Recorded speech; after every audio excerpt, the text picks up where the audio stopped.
प्रभु के नाम की महिमा हो। आइए हम प्रार्थना के साथ आज के इस सत्र को प्रारंभ करेंगे। प्यारे प्रभु जी, हृदय की गहराई से तुझे धन्यवाद देते हैं कि प्रभु तेरे उपस्थिति में आने के लिए, तेरे वचनों को सीखने के लिए एक और बार दिए हुए इस अच्छे अवसर के लिए कोटि कोटि धन्यवाद। प्रभु जी, जब हम तेरे वचनों को मनन करते हैं, पवित्र आत्मा हमारे मध्य में उपस्थित रहें, हम सभी को सिखाएं। सारा आदर प्यारे प्रभु तुझे मिले। छोटी सी विनती यीशु के मीठे नाम से मांगते हैं, आमीन आमीन। मेरे प्रियो, पिछले सप्ताह हमने यूहन्ना रचित सुसमाचार को समाप्त किया और उसके तहत जो गॉस्पल्स हैं या चार सुसमाचार हैं, चारों को हमने समाप्त किया। आज हम आगे बढ़ेंगे और पांचवें किताब को मनन करेंगे जिसका नाम है एक्ट्स ऑफ अपोस्टल्स, प्रेरितों के काम। इसको हिस्टोरिकल बुक कहा जाता है, ऐतिहासिक किताब। पुराने नियम में हिस्टोरिकल बुक्स काफी थे, लेकिन नए नियम में ऐतिहासिक बुक एक ही है और वो प्रेरितों का काम माना जाता है। देखिए,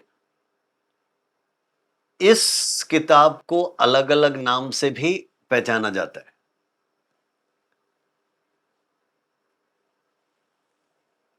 कई विद्वान इसको द फिफ्थ गॉस्पल भी कहते हैं। इसका मतलब ये पांचवां सुसमाचार है करके। और उसके कई कारण हैं, क्योंकि आप जानते हैं चारों सुसमाचार में यीशु का जन्म, यीशु का बालकपन, उसका सेवकाई, उसके बाद कैसे उसको दुख उठाना पड़ा, क्रूस का मृत्यु, गाड़ा जाना और फिर उसका तीसरे दिन जी उठना।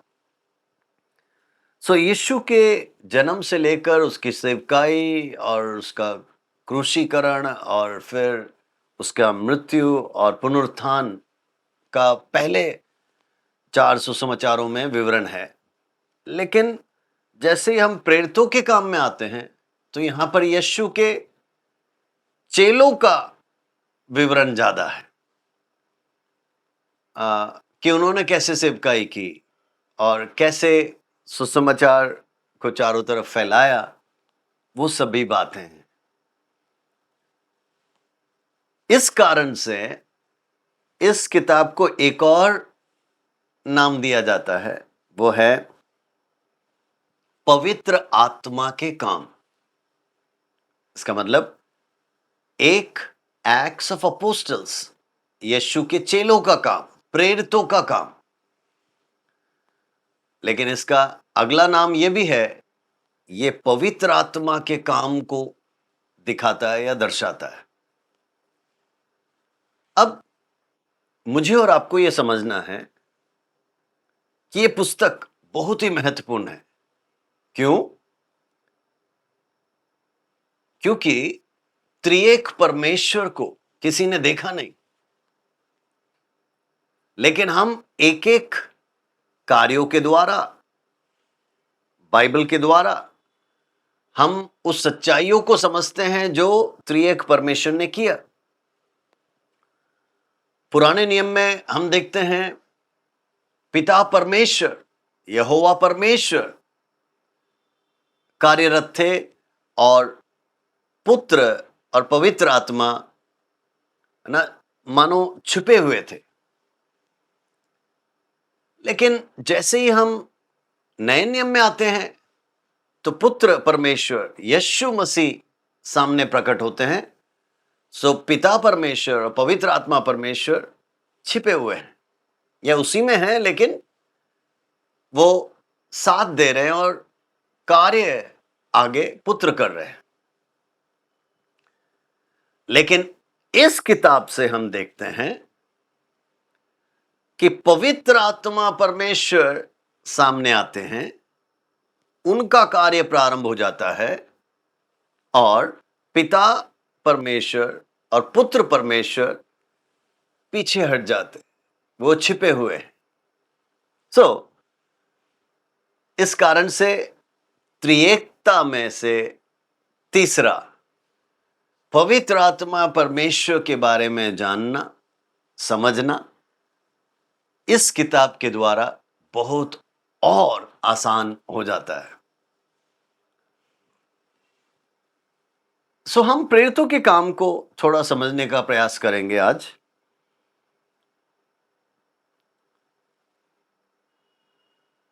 पहली शताब्दी की कलीसिया कैसे प्रारंभ हुई, कैसे उसको सताव आया, फिर कैसे उस पहली शताब्दी की कलीसिया को चेलों ने आगे बढ़ाया, सारा जानकारी इस एक्ट्स ऑफ अपोस्टल्स में है। अब इस पुस्तक को किसने लिखा? यह भी डॉक्टर लूक के जरिए लिखा गया पुस्तक है। और अब मैं आपको बताना चाहता हूं, लूका ने जहां पर लूक रचित सुसमाचार को समाप्त किया, उसी का कंटिन्यूएशन है प्रेरितों का काम। अब डॉक्टर लूक ने, मैंने आपको समझाया था, काफी रिसर्च करके, क्योंकि वो पढ़ा लिखा व्यक्ति था, काफी खोजबीन करके, बहुत ही डिटेल में, इसका मतलब अच्छे विवरण के साथ लूका रचित सुसमाचार में जो भी बातें बताई उसने समझाया। और वही डॉक्टर लूक जो बातें लूका रचित सुसमाचार में वो बता नहीं पाया, उसका उल्लेख प्रेरितों के काम में उसने दिया है। तो अब हम इन दोनों किताबों का जो जोड़ है उसको जरा हम देख लें। तो उसके लिए आपको पहले लूका रचित सुसमाचार के आखिरी अध्याय पे आना पड़ेगा।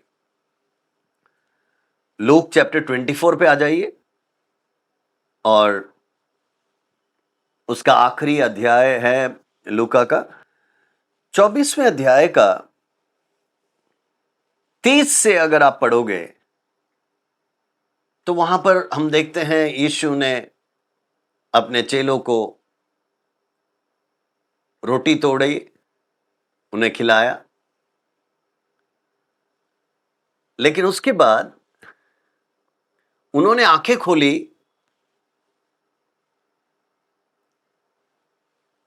तो चेलों को महसूस हुआ, अरे ये कौन है? ये यीशु है। लेकिन वहां से वो ओझल हो गया, गायब हो गया।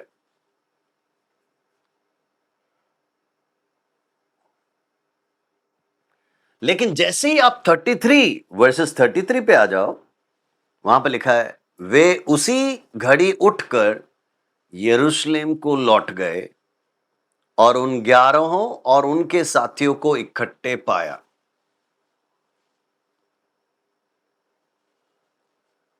तो ये कहानी जब आप पढ़ते हो इमाउस के राह पर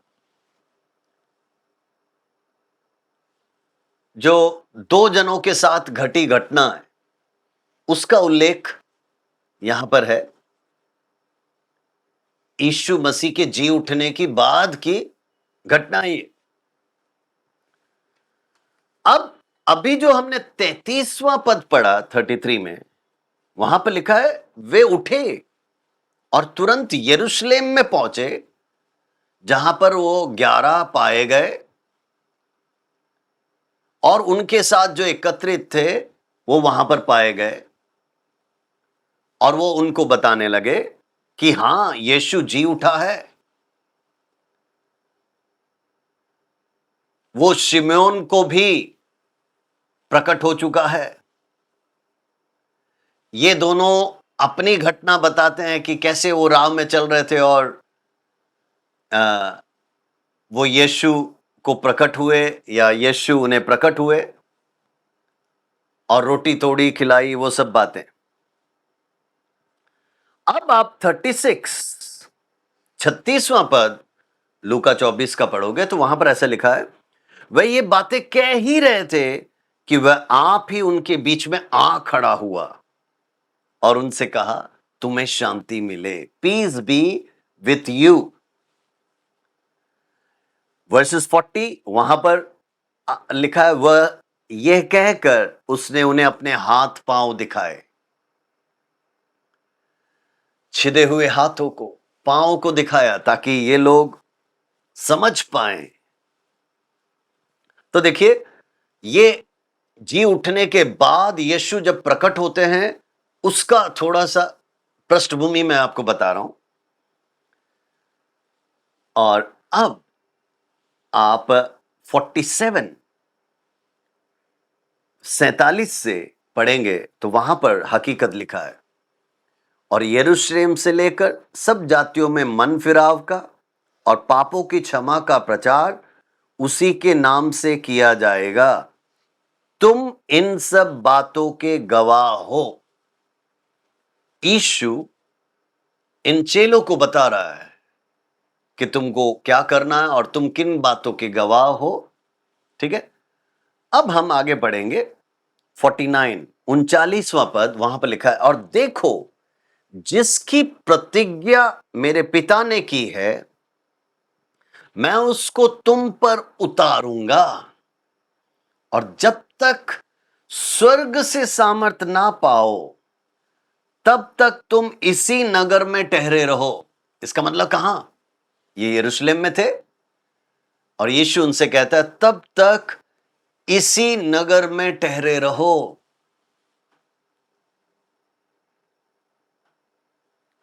तो देखिए, आप उसके नीचे का पढ़ोगे, उसके बाद यीशु का स्वर्गारोहण हो गया, द एसेंशन ऑफ जीसस। लूका अपना पहला पुस्तक लूका रचित सुसमाचार को यहां पर समाप्त करता है। इसका मतलब यीशु चेलों को आज्ञा दे रहे हैं कि तुम इसी नगर में, कौन सा नगर? यरूशलेम में इंतजार करना, और तब तुम वायदा किया हुआ वो सामर्थ को पाओगे। इसका मतलब पवित्र आत्मा को पाओगे। उसके बाद तुम सेवा करना, उसके बाद सारे बातें करना, और उसके बाद यीशु का स्वर्गारोहण हो गया। तो यहां पर लूका समाप्त होता है। अब हम प्रेरितों के काम पहला अध्याय पे आ जाएं तो हमको उसका कनेक्शन मिलता है कि कैसे ये जुड़ा हुआ है। प्रेरितों के काम पे आ जाएं आप, एक्ट्स ऑफ अपोस्टल्स चैप्टर 1, और उसका 1 से पढ़ेंगे तो आपको कैसे कंटिन्यूएशन होता है। अब देखिए, जहां पर लूका रचित सुसमाचार समाप्त होता है, वहां से प्रेरितों का काम को डॉक्टर लूक ने प्रारंभ किया है। हे थियोफिलुस, मैंने पहली पुस्तिका उन सब बातों के विषय में लिखी जो यीशु ने आरंभ में किया और करता और सिखाता रहा। Very clear. यहां पर देखो, ये पुस्तक भी वो थियोफिलस, इसका मतलब उस आदरणीय, उस अधिकारी थियोफिलस को ये लिख रहा है। लूका भी रचित सुसमाचार भी उसी के लिए लिखा गया था, यहां पर भी उसी को संबोधित किया है। और ये क्या कह रहा है कि पहले मेरी पुस्तिका में यीशु ने किए हुए कामों का, जो उसने आरंभ किया और जो करता रहा, सिखाता रहा, उसका वर्णन किया है। ठीक है, अब वर्सेस 2 से देखिए वो और एक्सप्लेन करता है। वो क्या कहता है?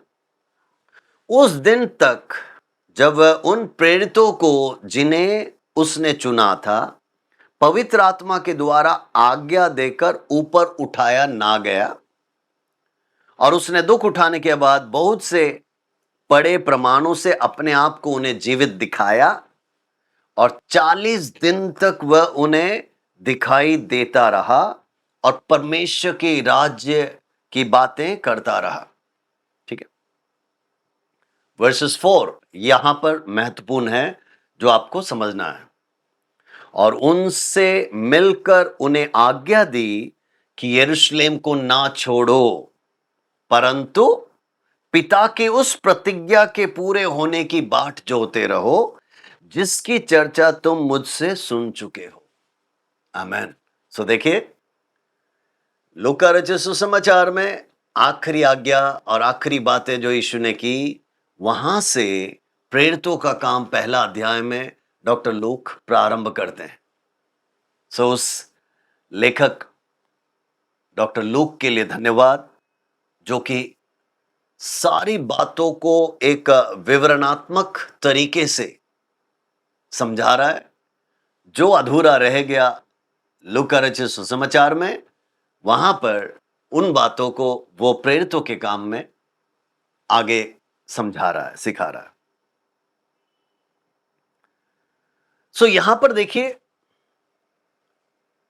एक प्रतिज्ञा हो रही है कि तुम यरूशलेम में ही ठहरे रहो और मैं अपना सामर्थ उंडेलूंगा।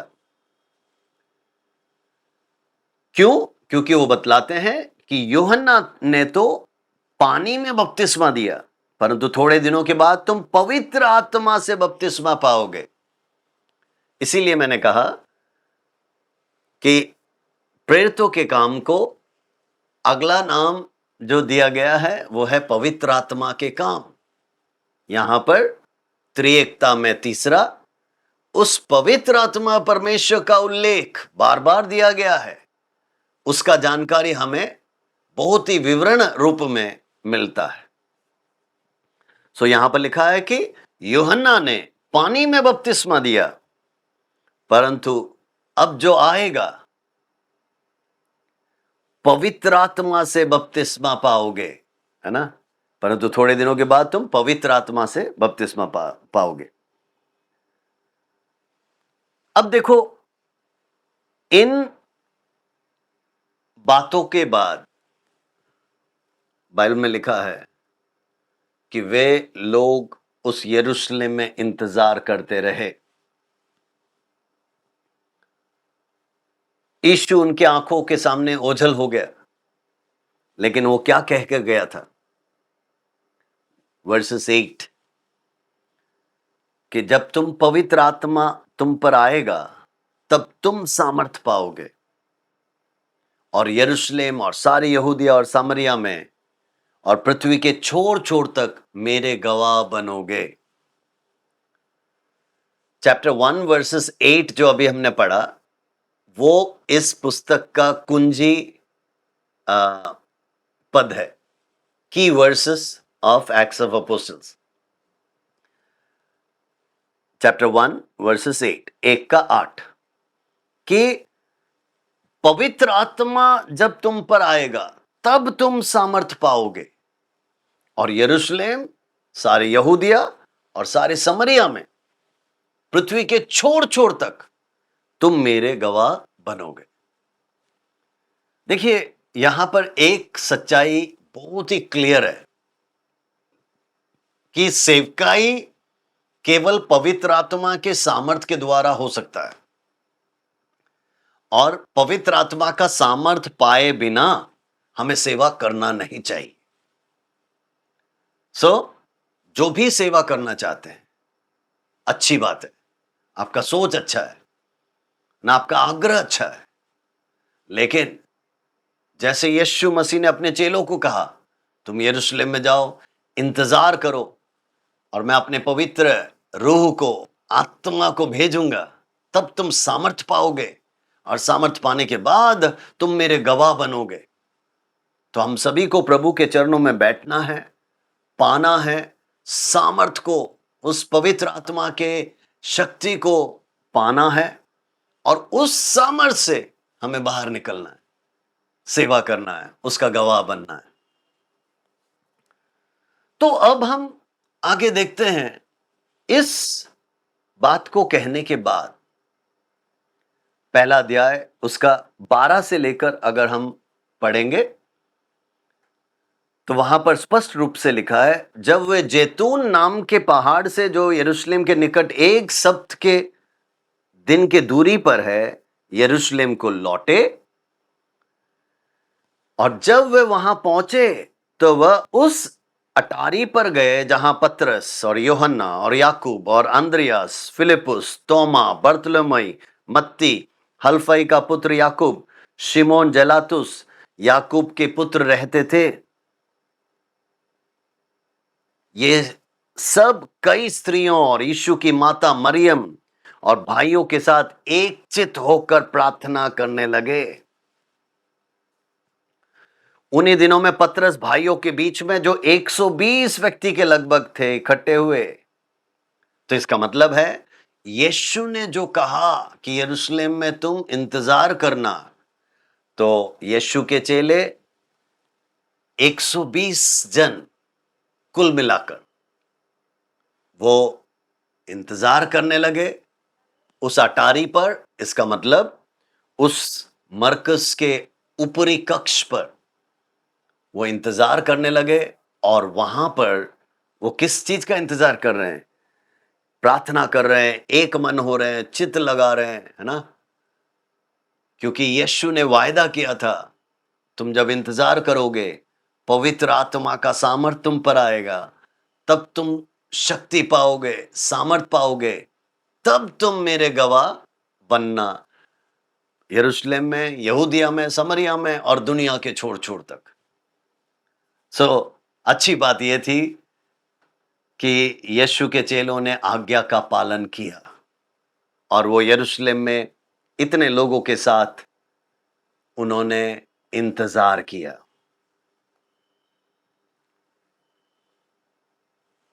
और जब ये इंतजार करते हैं, चैप्टर 2 दूसरा अध्याय जब हम पढ़ते हैं, वहां पर हम देखते हैं पेंतिकोस का पर्व का दिन प्रभु ने चुना, और उस पर्व के दिन इन 120 के ऊपर प्रभु ने अपने पवित्र आत्मा को उंडेल दिया। आमेन, हालेलुया। तो इन्होंने शक्ति पाई, सामर्थ पाया, अन्य भाषाओं को पाया, है ना? और भीड़ इकट्ठा हो गई क्योंकि पर्व का समय था। भीड़ इकट्ठा हो गई, उन्होंने कहा ये क्या हो रहा है? किसी को आग जलते हुए दिखा, किसी को अन्य भाषाएं सुनाई पड़ी, अलग अलग भाषाएं लोग कह रहे थे। कईयों ने कहा ये तो पिए हुए हैं, नशे में है। ऐसे में फिर उनके बीच में से पवित्र आत्मा का सामर्थ पाया हुआ पतरस खड़ा हो गया और कहते ना ना ना ना,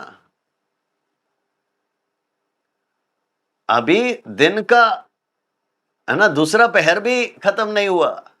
इसका मतलब सुबह के 9 नहीं बजे हैं,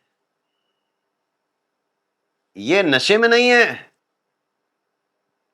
ये तो पवित्र आत्मा का सामर्थ है जो उसने आज्ञा दी थी।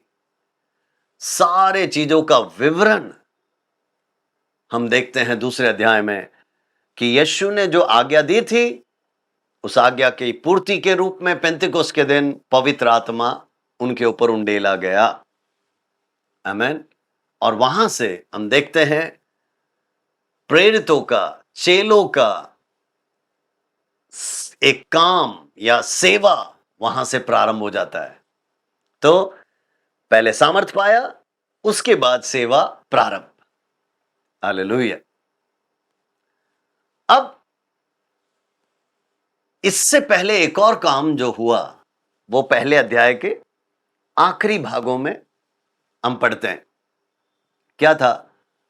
यहूदा इस्करियोता ने तो यीशु को त्याग दिया था और उसने जाके आत्महत्या कर ली थी।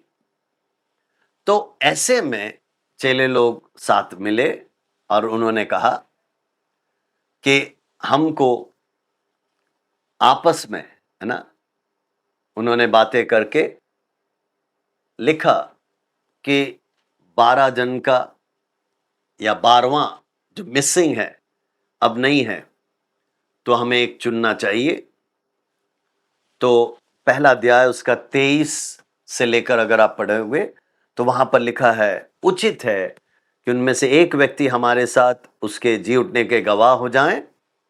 उन्होंने दो को खड़ा किया, एक यूसुफ को जो बरसबा कहलाता है, जिसका उपनाम युस्तुस, और दूसरा मत्तिया,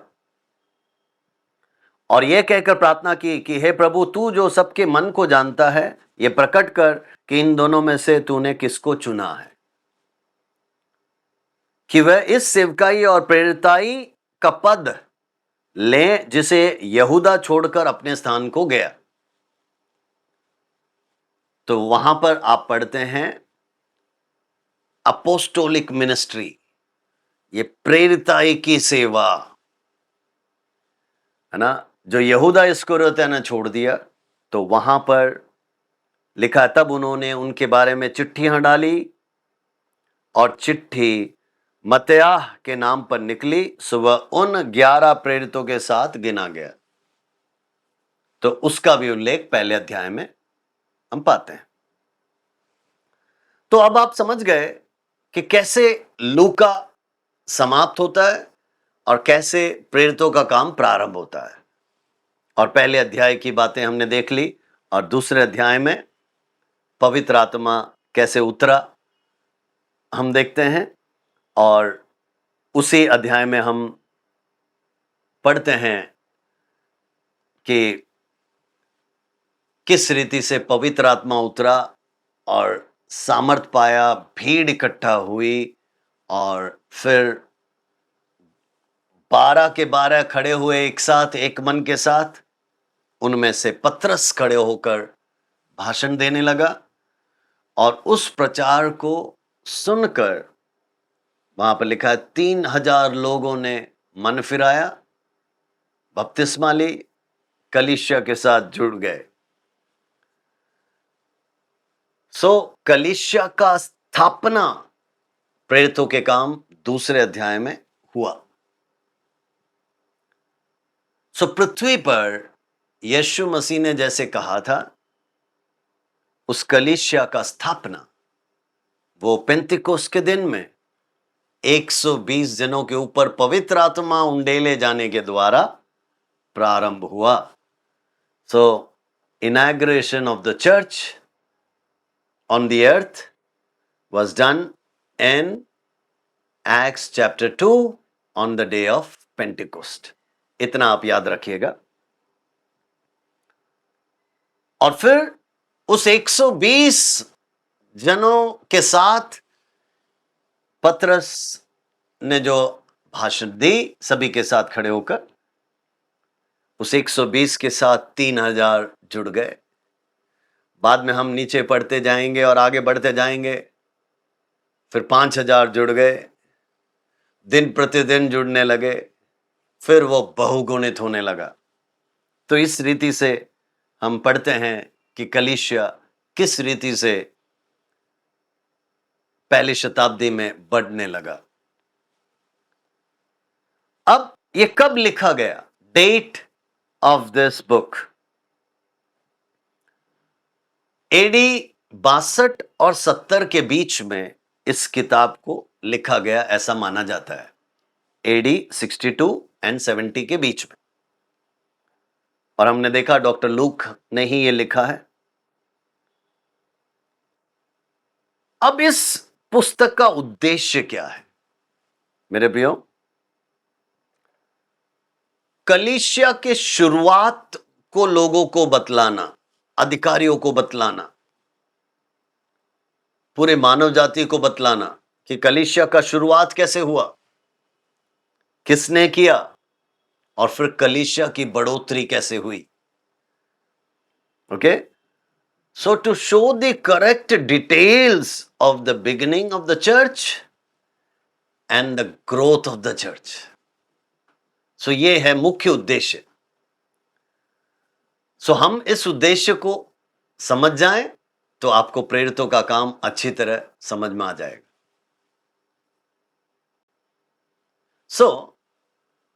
अब हम इस पूरे पुस्तक को समझने का कोशिश करेंगे। देखो, आसानी से समझने के लिए इस पुस्तक को हम दो भागों में बांट सकते। चैप्टर 1 to 12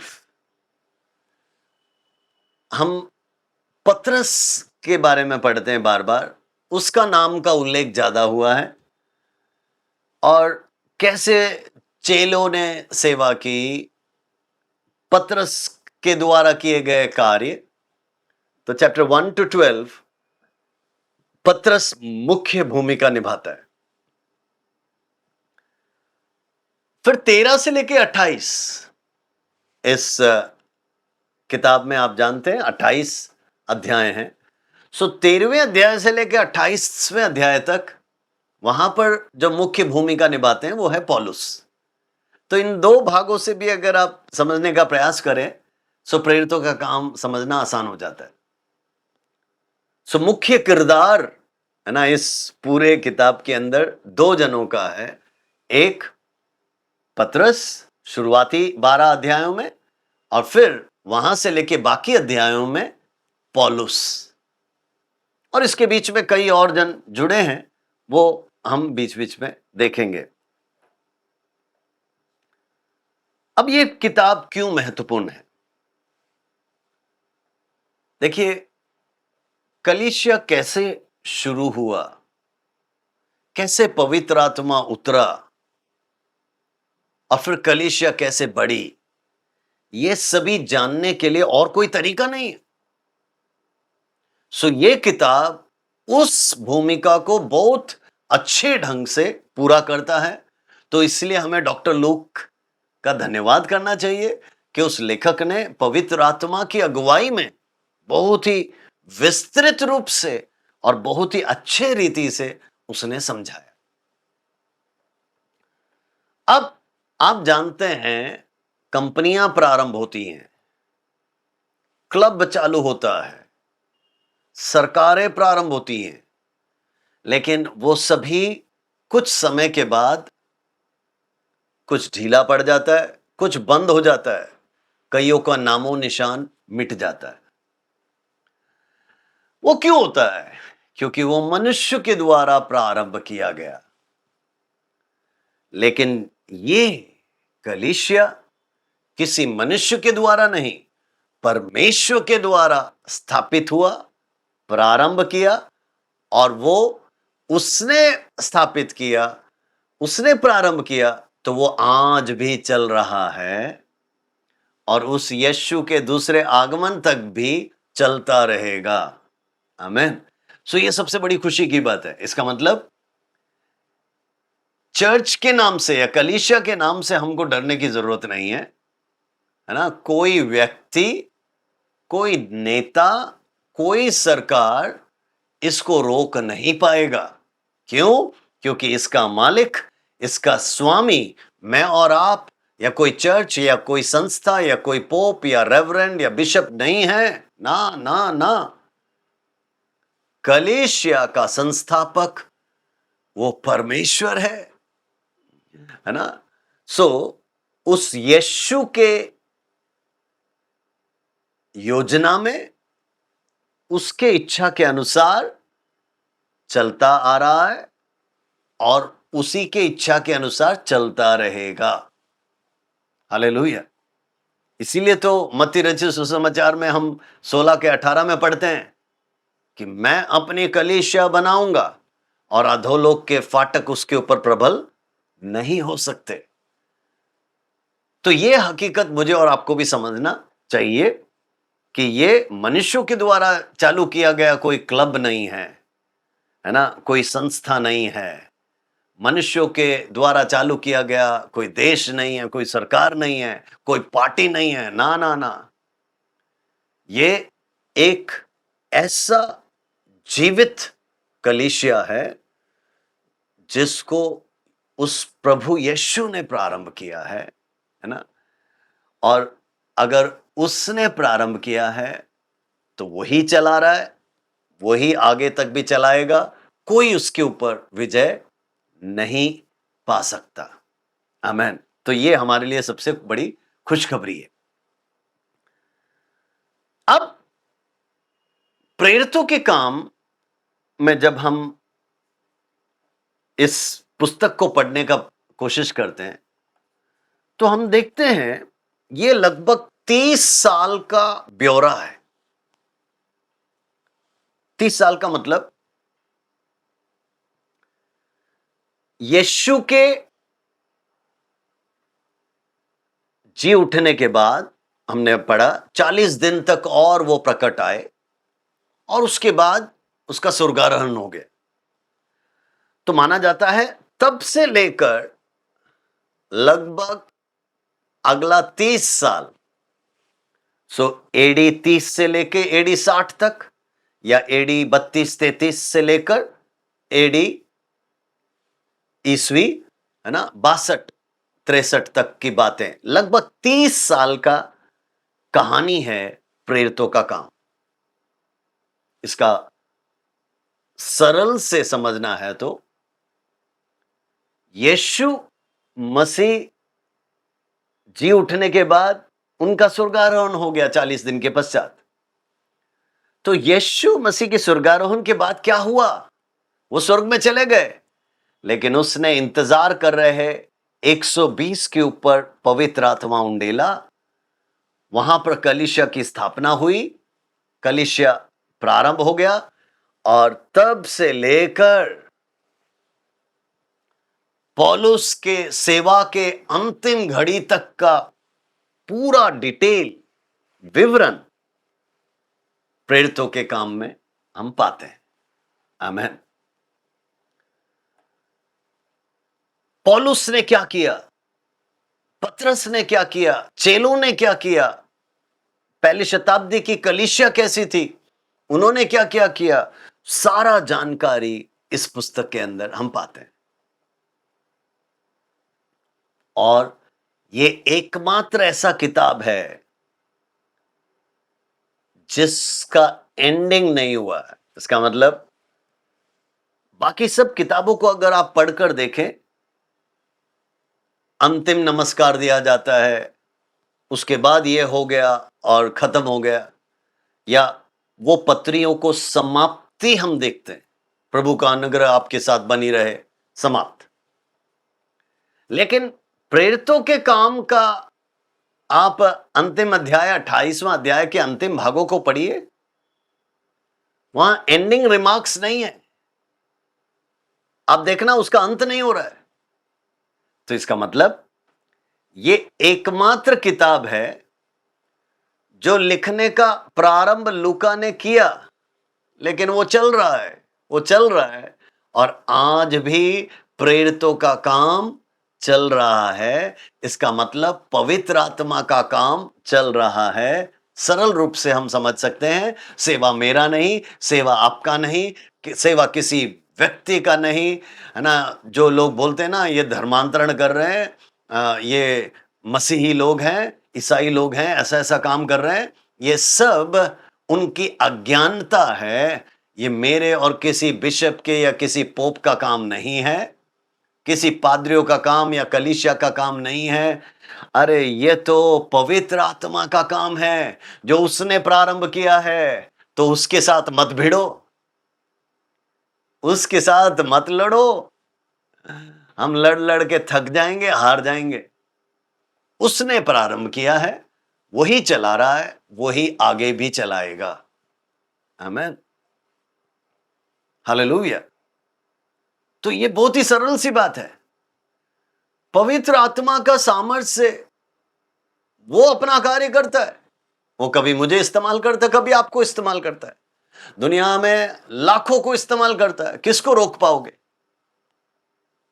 वो अनपढ़ों को इस्तेमाल करता है, अछूतों को इस्तेमाल करता है, क्योंकि उसके सामने कोई भेदभाव नहीं। आज दुनिया में तो हर जगह हम भेदभाव देखते हैं, अलग अलग रीति से भेदभाव देखते हैं, लेकिन उसके सामने कोई भेदभाव नहीं, कोई पक्षपात नहीं। आमीन, हालेलुया। सो वो अपनी कलीसिया को उसने प्रारंभ किया, वो चला रहा है, वो आगे भी चलाएगा। आमीन। सो हम देखते हैं ये किताब तब प्रारंभ किया था डॉक्टर लूक ने लिखना, लेकिन वो चल रहा है और अभी भी चलता जा रहा है। यीशु चले गए, चेले आए, चेले चले गए, शताब्दियां चलती गई, लेकिन उसका काम समाप्त नहीं हो रहा। Praise God, hallelujah. उसका काम आज भी चल रहा है, आगे भी चलता जाएगा उसके दूसरे आगमन तक। अब इस पुस्तक का आउटलाइन हम देखेंगे, रूपरेखा। मुख्य रूप से रूपरेखा में हम 4 भागों में इसको बांटते हैं। पहला जो सेक्शन होगा, the beginning of the church in Jerusalem. यरूशलेम में कलीसिया का शुरुआत, चैप्टर 1 एंड 2। पहला अध्याय और दूसरा अध्याय में यरूशलेम में कलीसिया कैसे शुरू हुई उसका उल्लेख है। दूसरा भाग, the growth of the church in Jerusalem. यरूशलेम में ही कलीसिया कैसे बढ़ने लगी उसका ब्यौरा तीसरे अध्याय से लेकर 5वें अध्याय तक, chapter 3 to chapter 5 talks about the growth of the church in Jerusalem. उसके बाद तीसरा भाग है the expansion of the church in Judea and Samaria, कि कलीसिया किस रीति से यहूदिया में और समरिया में बढ़ने लगा। The expansion of the church in Judea and समरिया, 6वें अध्याय से लेकर 12वें अध्याय तक, चैप्टर 6 टू 12। इस बात को हम देखते हैं, कलीसिया की बढ़ोतरी यहूदिया और समरिया में। और उसके बाद आखिरी भाग, चौथा भाग, वो है the expansion of ministry among Gentiles outside Israel. Israel के बाहर अन्य जातियों के बीच में सेवा का प्रचार, सेवा का फैलाव, चैप्टर 13 टिल चैप्टर 28। 13वें अध्याय से लेकर 28वें अध्याय तक इज़राइल के बाहर अन्य जातियों के बीच में, दुनिया भर में सेवा कैसे बढ़ी, प्रचार कैसे फैला, कलीसियाएं कैसे स्थापित हुए और कैसे बढ़ी, उसका उल्लेख चौथे भाग में है।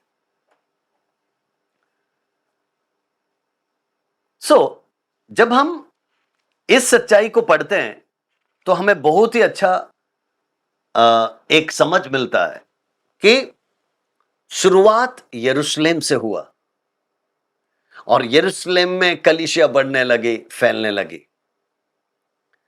उसके बाद यरूशलेम से बाहर निकला यहूदिया में, फिर हम देखते हैं समरिया में, और फिर हम देखते हैं दुनिया के अंत तक। तो ये एक सिद्धांत को हम प्रेरितों के काम में देखते हैं और उसी सिद्धांत को हम आज भी अपनाते हैं। प्रभु ने आपको दिया हुआ इलाका, पहले उस इलाके में आप भर जाओ, आप सुसमाचार फैला दो, और वो धीरे धीरे बढ़ते हुए उसके आसपास के इलाके ना, आपका गांव, आपका शहर, आपका जिला, उसके बाहर आपका राज्य, उसके बाहर पूरा भारत, और उसके बाद दुनिया भर, प्रभु जहां जहां भेजे वहां सब इस हकीकत को, इस सुसमाचार को फैलाना मेरा और आपका काम। अब हमने कुंजी पद देख लिया, हमने रूपरेखा देख लिया। अब हम देखेंगे इस पूरे पुस्तक के अंदर मुख्य मुद्दे क्या हैं। हालांकि एक एक लेकर समझाने का समय नहीं है, लेकिन मुख्य मुद्दों को हम देखेंगे। पहला मुद्दा हम देखते हैं, जैसे हमने बताया पहले ही अध्याय में, वो था यीशु का स्वर्गारोहण, the ascension of Jesus Christ. यीशु का स्वर्गारोहण। दूसरा मुद्दा हम देखते हैं, the descent of the holy spirit. इसका मतलब पवित्र आत्मा का आना या उंडेला जाना, वो हमने दूसरे अध्याय में देखा। उसके बाद द मिनिस्ट्री ऑफ पीटर, पतरस की सेवा, कैसे उसने प्रारंभ किया, कैसे सामर्थ पाया और फिर कैसे फैलते गए, उसके साथ चेलों ने कैसे सहायता की, पूरा पतरस की सेवकाई और बाकी चेले जो उसके साथ थे, वो सब हम देखते हैं। चौथा मुद्दा है द कन्वर्शन ऑफ शाउल।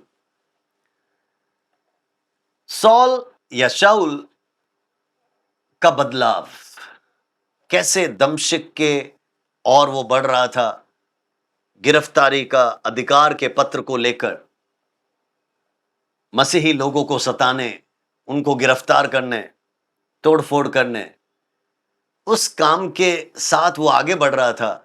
लेकिन उस दमिश्क की राह में कैसे परमेश्वर ने शाउल को स्पर्श किया और वहां पर एक बड़ा एनकाउंटर, मुठभेड़ हुआ, और उस मुठभेड़ में प्रभु ने उसका जीवन बदल दिया। 3 दिन तक वो अंधा रहा। उसके बाद परमेश्वर ने अपने प्रभु के एक दास को, है ना, हनन्याह को खड़ा किया, कहा जाके उसके सिर पे हाथ रख, प्रार्थना कर। और जब उसने किया तो उसके आंखों से छिलके निकले और शाउल की आंखें फिर से खुल गई। और फिर आप जानते हो किस रीति से परमेश्वर ने उसको पौलुस में बदल दिया और जो अद्भुत सेवकाई उसके द्वारा हुई वो हम जानते हैं। तो अगला मुद्दा आता है the missionary journey of Paul. पौलुस के द्वारा जो मिशन यात्राएं हुई उसका उल्लेख हम इस किताब में देखते हैं। और आखिरी मुद्दा है the growth of the church, कलीसिया की बढ़ोतरी, कलीसिया कैसे बढ़ने लगी। मुख्य रूप से ये 6 मुद्दे हैं जो हम इस प्रेरितों के काम में देखते हैं। अब जब हमने यीशु का स्वर्गारोहण देख लिया, पवित्र आत्मा का पेंतिकोस्त के दिन उतरना वो देख लिया, तो अगला जो महत्वपूर्ण चीज है, पहली शताब्दी में जो मुख्य शिक्षाएं थी वो भी आपको जानना जरूरी है। दूसरा अध्याय का 38 से लेकर 42 और उसके नीचे के कुछ आयतों को अगर आप पढ़ेंगे तो वहां पर the basic teachings of the first century church, पहले शताब्दी के कलीसिया के मूलभूत शिक्षाएं वहां पर उल्लेख किया गया है। पहला है रिपेंटेंस, मन फिराव।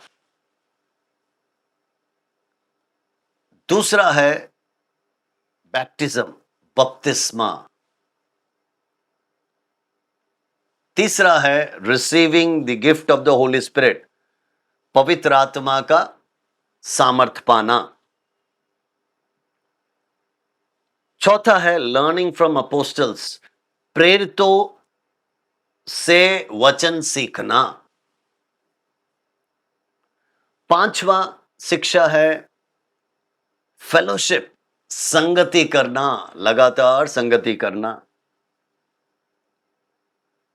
छठवां ब्रेकिंग ऑफ ब्रेड, रोटी तोड़ना। जब कभी भी तुम एकत्रित होते हो मेरे स्मरण के लिए यही किया करना, तो रोटी तोड़ते। और आखिरी प्रेइंग फर्वेंटली, लगातार प्रार्थना करते रहे। मुख्य 7 बातें जो प्रेरितों के काम दूसरा अध्याय उसका 38 से लेकर 42 और नीचे आखिरी आयत तक 47 तक आप पढ़ोगे तो basic teachings of the first century church, पहले शताब्दी के जो मूलभूत शिक्षाएं थे वहां पर लिखा है। और मैं आपको बताना चाहता हूं वही शिक्षाएं आज भी चल रहा है और चलना चाहिए। यही महत्वपूर्ण बात है, इसको हम पालन कर लें काफी है, कलीसिया तैयार हो जाएगी यीशु के आगमन में उठा लिए जाने के लिए। आमीन। सो ये एक मुख्य मुद्दा था, मुख्य बात थी जो आप तक पहुंचाना था। उसके बाद हमने पतरस की सेवकाई देखा लगभग 12वें अध्याय तक।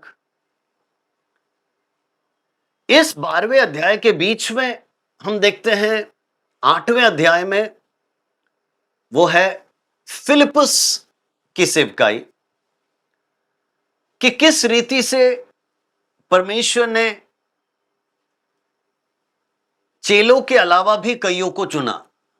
विशेषकर चैप्टर 6 6वें अध्याय पे जब हम आते हैं तो वहां पर हम देखते हैं कि कुछ विधवाओं को पर्याप्त मात्रा में भोजन नहीं मिल रहा था। तो ये जो शिकायत है वो यीशु के चेलों के पास, जो सीनियर्स थे, उनके पास पहुंची। तो उन्होंने क्या कहा, देखिए खाना बांटने का काम भी बहुत ही महत्वपूर्ण है, लेकिन हम उससे भी महत्वपूर्ण काम कर रहे हैं, वो है प्रार्थना करना और वचन मनन करना। और हम तैयार होकर हम वचन सिखाते हैं और प्रार्थना करते हैं, तो हम उस सेवकाई को ही करते रहना चाहते हैं। हम अपना ध्यान भटकाना नहीं चाहते। लेकिन खाना बांटने के उस कार्य के लिए उन्होंने, हम देखते हैं 7 जनों को 6वें अध्याय के शुरुआती 5-6 पदों में हम पढ़ते हैं, 7 जनों को चुन लिया। कैसे 7 जन? जो सुनाम थे, जो पवित्र आत्मा से परिपूर्ण थे, ऐसे लोगों को खाना बांटने के लिए चुना।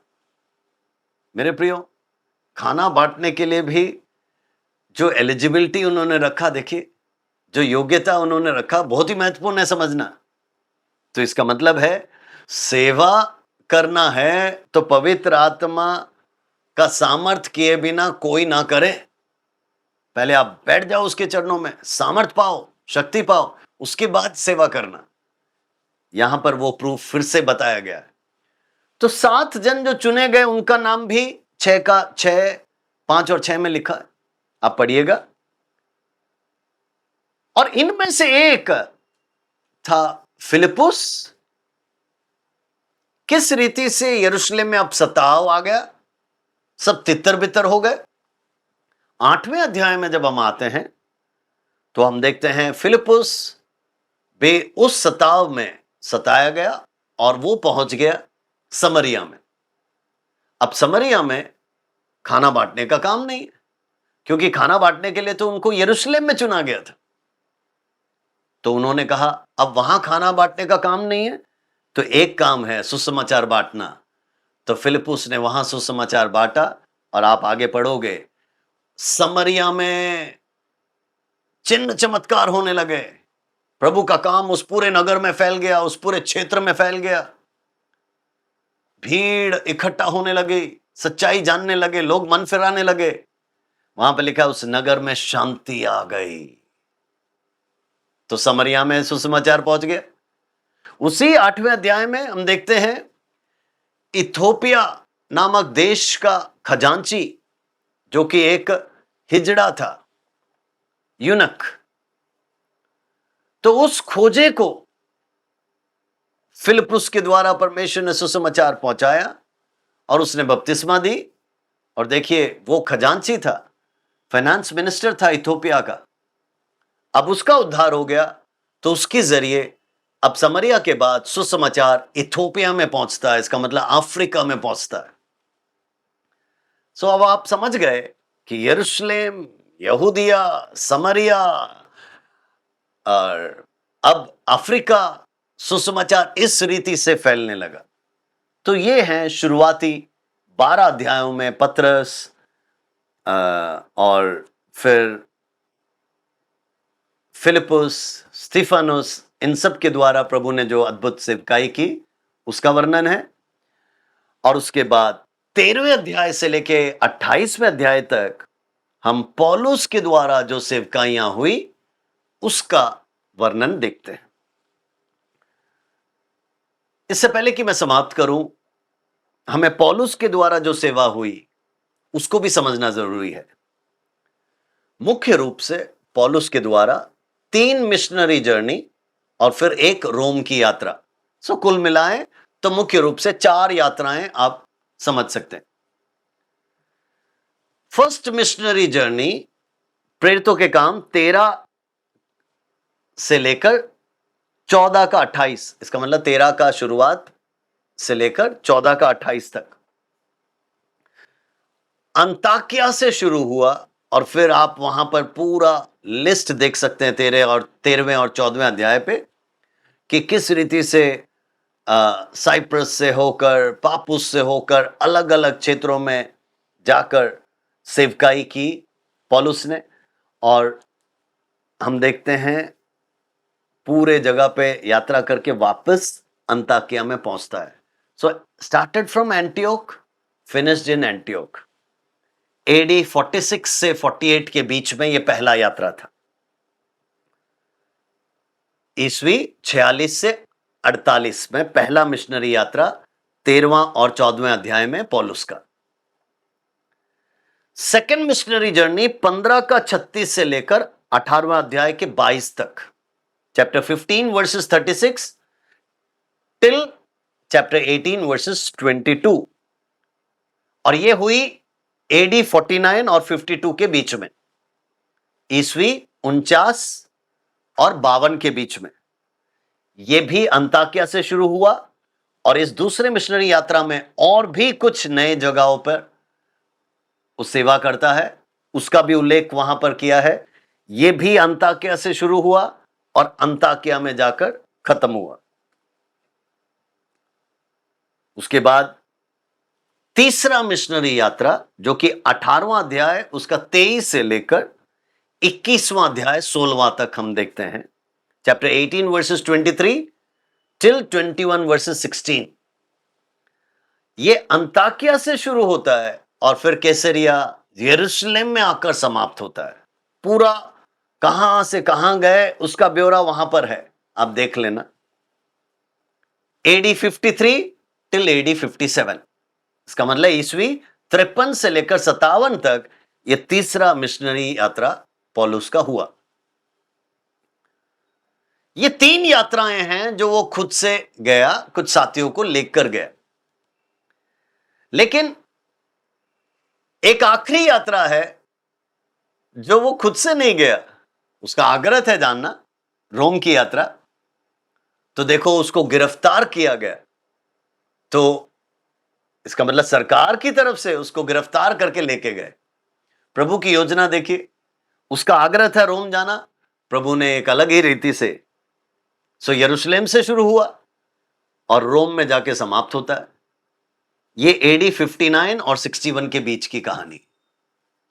इसका मतलब